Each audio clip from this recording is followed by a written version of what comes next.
Je suis très heureux de vous retrouver pour vous présenter ce projet de loi de finances pour 2024. Bonjour à vous également. Comme d'habitude, chaque année en cette période de fin septembre, on vous fait la présentation rapide du projet de loi de finances pour 2024. Et on va y retrouver à la fois des mesures qui sont pour favoriser la lutte contre la fraude en application du plan de lutte contre les fraudes qu'on vous avait déjà présenté dernièrement et également des mesures en faveur de la transition écologique. Donc c'est tout ce qu'on va voir dans la vidéo, c'est parti. Alors effectivement, première mesure, comme d'habitude, c'est l'indexation du barème de l'impôt sur le revenu et du taux de prélèvement à la source en application de l'inflation, avec un taux qui va être relevé à 4,8% et je vous ai mis à l'écran les nouvelles tranches de revenus qui seront applicables sur les revenus 2023. Donc si vos revenus n'ont pas augmenté, vous aurez un taux d'imposition inférieur. Non, les Français ne s'appauvrissent pas. Les Français ont des revenus qui augmentent régulièrement année après année. Ensuite, il est prévu la création d'un plan d'épargne Avenir Climat qui permettra aux jeunes de moins de 21 ans de profiter d'un produit d'épargne exonéré d'impôts sur le revenu et prélèvements sociaux sur les gains faits dans ce plan d'épargne. Mais en contrepartie, les personnes de moins de 18 ans ne pourront plus ouvrir un plan épargne retraite. Ensuite, grosse mesure de transposition de la directive qui prévoit un niveau minimum d'imposition pour les grands groupes suite aux travaux OCDE. Alors là, on a plus de 879 alinéas de transposition de la directive qui, on vous en avait déjà parlé dernièrement, qui prévoit ce taux d'imposition minimum de 15% pour les bénéfices des grandes entreprises internationales qui ont un chiffre d'affaires consolidé supérieur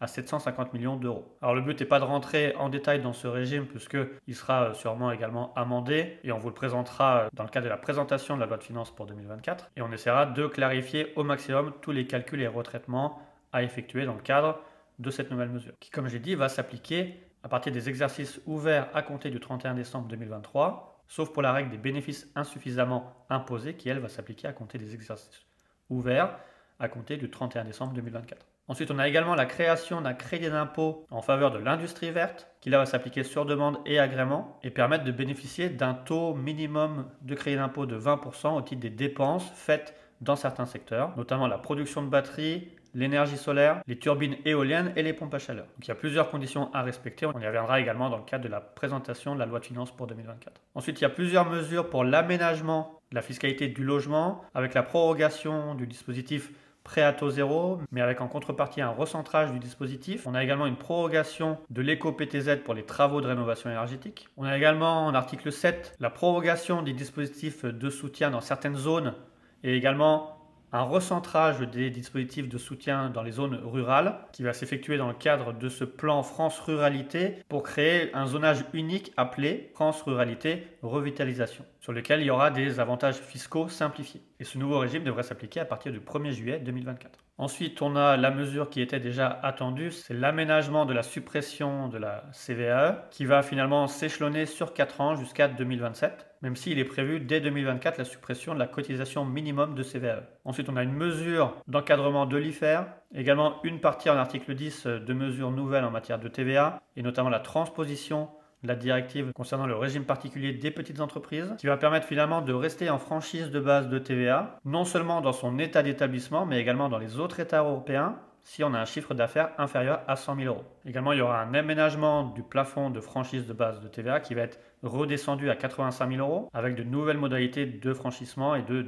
sortie du régime de franchise. Je vous ai mis le tableau initial à l'écran. Et en contrepartie, il est également prévu la mise en place d'un système d'échange automatique d'informations européen pour mettre en place et suivre ce mécanisme de franchise de TVA.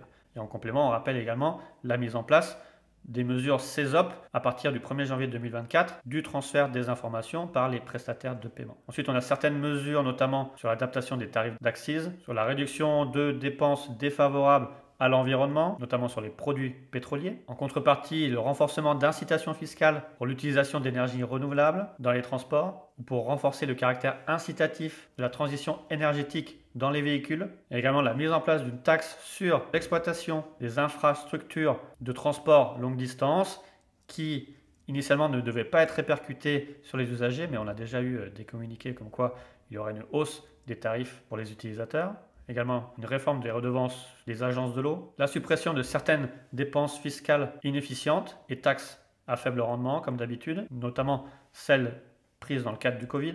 On a également la mise en œuvre du transfert du recouvrement des contributions indirectes à la DGFiP. Et sur les dernières mesures, des mesures plus importantes en lien avec le plan de lutte contre les fraudes qu'on vous a présenté dernièrement et qui vont avoir un impact en matière de TVA et contrôle fiscal. Puisqu'on a d'abord la prorogation de la possibilité pour l'administration fiscale de collecter des données en ligne, prorogation qui sera de 2 ans. Ensuite, la possibilité aux agents de faire des enquêtes sous pseudonyme et de manière anonyme. Alors on verra que ça va être complété par une autre mesure plus loin pour faciliter notamment la mise en place de ces enquêtes à la fois sur les sites internet, réseaux sociaux et applications de messagerie. Donc faites attention à qui vous parlez. Ensuite, on l'avait déjà vu dans le plan de lutte contre les fraudes, la possibilité de créer une sanction ad hoc lorsqu'il n'y a pas de sanction spécifique qui permette justement de sanctionner un contribuable et qui permettrait d'avoir des majorations de 40 ou 80% lorsqu'il y a eu des demandes indues de perception d'aide. Également la possibilité de mettre en place un mécanisme de déréférencement des plateformes qui ne respectent pas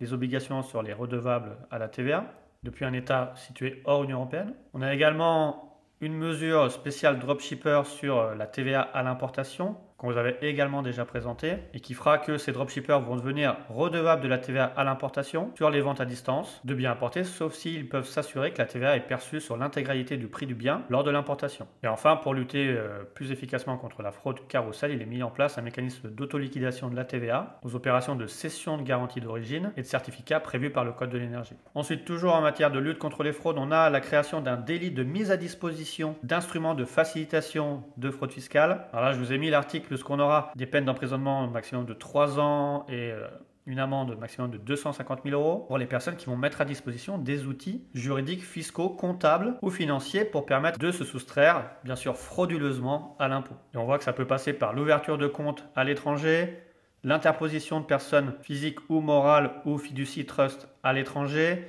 la fourniture de fausses identités, la mise à disposition de domiciliation fiscale fictive ou artificielle à l'étranger. Aussi, vous réalisez des manœuvres qui sont destinées à égarer l'administration fiscale.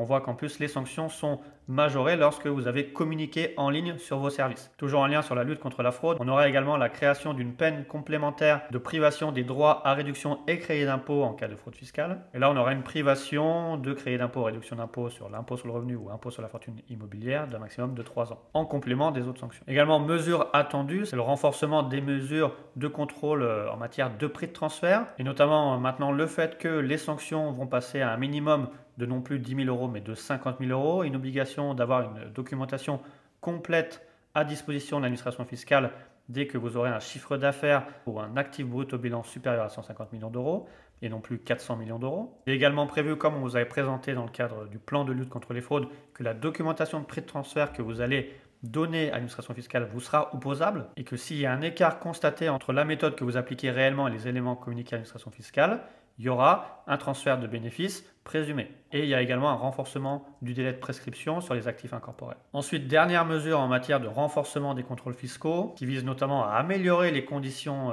de mise en place des contrôles fiscaux et éviter potentiellement d'avoir des contribuables agressifs. Une première mesure qu'on voit déjà contestée, qui est la possibilité de l'administration fiscale, dans le cadre d'une vérification de comptabilité, de proposer aux contribuables de ne pas faire le contrôle sur place dans les locaux de l'entreprise.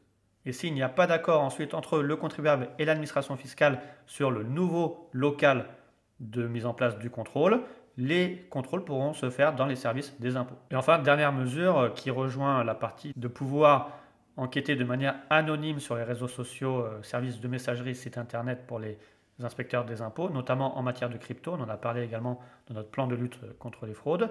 C'est la possibilité de pouvoir déléguer plus rapidement l'autorisation de signature pour mettre en place ces enquêtes sous anonymat. Donc voilà, on a terminé sur la présentation de ces premières mesures du projet de loi de finances pour 2024. On n'oublie pas qu'il y aura pas mal d'amendements qui vont venir compléter les dispositions fiscales avant la version définitive de la loi de finances pour 2024 qu'on vous présentera début janvier 2024. Donc abonnez-vous pour suivre toutes ces nouvelles mesures. Et pour conclusion, on voit quand même qu'il n'y a pas eu de mesures spécifiques en matière de facturation électronique, puisque le gouvernement a annoncé qu'il y aurait un report de la mise en place de la facturation électronique. On n'a également pas de mesures pour le moment sur la réforme de la fiscalité pour l'immobilier locatif, notamment en matière Airbnb et la prévision des JO 2024 à Paris, ni même pas encore de mesures en matière de Pacte Dutreil et location meublée, et enfin en matière de crypto-monnaie. Donc bien sûr, il est facile de penser que la plupart de ces mesures vont intervenir sous forme d'amendements et on vous en fera la présentation au fur et à mesure des publications pour que vous soyez informés le plus rapidement possible des mesures définitives dans le cadre de la loi de finances pour 2024. Donc merci encore et à bientôt. Aussi, sur le fondement de l'article 49, alinéa 3 de la Constitution, j'engage la responsabilité de mon gouvernement sur l'ensemble du projet de loi de finances